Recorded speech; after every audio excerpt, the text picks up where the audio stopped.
하나님께서는 속이며 자신을 위해 살아가던 야곱을 하나님의 자녀 삼아 주셨습니다. 하나님께 선택받은 자의 삶이 어떠한가를 야곱이 보여줬다면 그의 아들인 요셉은 하나님의 자녀가 된다는 것이 어떤 의미인지를 보여줍니다. 하나님의 자녀라고 하기엔 요셉의 인생은 참 기구합니다. 요셉은 야곱이 사랑한 라헬에게 얻은 첫 아들이었습니다. 그렇기에 야곱은 다른 형제들이 질투할 만큼 요셉을 편애했습니다. 그러던 어느 날 요셉이 꿈을 꾸었고 그 꿈을 형제들에게 이야기합니다. 그 꿈의 내용은 형제들이 자신을 섬길 것이라는 것이었습니다. 안 그래도 밉상이었는데 꿈 때문에 화가 난 형제들은 요셉을 죽이려고 합니다. 다행히 르우벤과 유다가 죽이지 말고 그를 팔자고 제안하였고 결국 요셉은 애굽의 시위 대장이었던 보디발의 종으로 팔려가게 됩니다. 요셉은 종으로 팔려갔지만 성실하고 정직하게 일을 했기에 보디발의 총애를 받습니다. 보디발은 요셉에게 그 집과 소유 전부를 맡깁니다. 이제 고생은 끝날 것 같이 보입니다.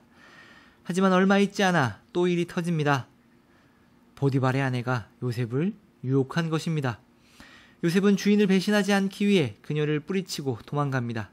하지만 억울한 누명을 쓰게 되었고 감옥에 갇히게 됩니다. 그렇게 억울하게 감옥살이를 하게 되지만 그곳에서도 요셉은 신임을 얻게 되고 우리가 알듯 애굽의 총리로 세워지게 됩니다. 요셉의 인생은 한편의 인생극장 같습니다. 역전의 드라마, 반전의 드라마입니다. 그래서 요셉에 관해 이야기할 때 끝까지 하나님을 의지하고 믿음을 지켜서 마침내 성공했다 라고들 합니다. 하지만 요셉의 인생은 그런 것이 아니었습니다. 시편 105편 18절에서 19절 말씀에 보면 요셉의 인생을 정리하고 있습니다. 그의 발은 착고를 차고 그의 몸은 쇠사슬에 매였으니 곧 여호와의 말씀이 응할 때까지라. 그의 말씀이 그를 단련하였도다. 그의 인생이 하나님의 말씀으로 인한 훈련이라고 말합니다. 조금 어려운 말을 하자면 요셉에 관한 모든 말씀은 수동태로 쓰였습니다. 요셉이 원해서 착고를 차고 몸에 쇠사슬을 맨 것이 아닙니다. 자신이 원하지 않았지만 하나님으로 인해 착고를 차게 되었고 몸에 쇠사슬을 매게 된 것입니다. 그리고 훈련이 끝나는 시기는 하나님의 말씀이 응할 때까지입니다. 이 말은 어느 정도 적당히 해서는 안 된다는 말입니다. 하나님이 원하시는 만큼 훈련은 계속된다는 것입니다. 야곱은 자신이 원하는 대로 살다가 하나님의 자녀가 되었다면 요셉은 하나님의 자녀로 태어났지만 자신이 원하는 대로 살지 못했습니다. 하나님께 끌려다녔습니다. 그냥 끌려다닌 것이 아니라 하나님은 요셉을 훈련시키신 것입니다. 바꿔 말하면 하나님의 자녀가 된다는 것은 하나님께 훈련을 받는다는 말입니다. 하나님의 자녀로서 갖춰야 하는 모습들이 있는 것이죠. 예전에 프린세스 다이어리라는 영화가 있습니다. 평범하게 살아가던 여고생이었던 주인공이 한나라의 여왕이었던 할머니의 왕위를 이을 후계자가 됩니다. 후계자가 되고 나서 가장 먼저 하는 것이 여왕으로서의 갖춰야 할 말투, 예법, 성품, 지식 등을 배우는 것이었습니다. 주인공은 배움을 시작하지만 쉽지가 않았습니다.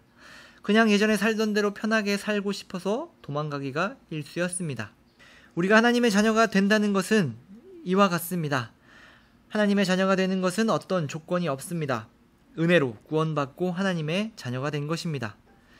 그러고 나서 우리는 하나님의 자녀로서 가져야 할 모든 것을 우리의 인생 가운데 배웁니다. 아니, 하나님께서 우리의 인생을 통해 훈련시키십니다. 요셉과 같이 하나님은 우리를 포기하지 않으시고 끝까지 하나님의 자녀로 만드십니다. 시편 105편 21절부터 22절에 보면 이렇게 이야기합니다. 그를 그의 집의 주관자로 삼아 그의 모든 소유를 관리하게 하고 그의 뜻대로 모든 신하를 다스리며 그의 지혜로 장로들을 교훈하게 하였도다. 단순히 요셉을 성공하게 하신 것이 아닙니다. 요셉을 하나님의 자녀로 훈련시키시고 그가 가는 곳마다 하나님께서 형통하게 하신 것입니다. 그가 겪었던 어려움도 또한 그가 잘 되었던 것도 하나님께서 형통하게 하신 것이라는 말입니다. 그렇습니다. 하나님의 자녀는 어떤 상황 속에서도 하나님으로 인해 형통한 것입니다. 우리의 삶도 마찬가지입니다. 우리 또한 어느 자리에 있든지 하나님께 훈련받고 있는 것입니다. 우리의 모든 인생이 훈련의 자리이며 우리를 만드시며 형통케 하시는 하나님의 인도하심임을 기억하시길 바랍니다.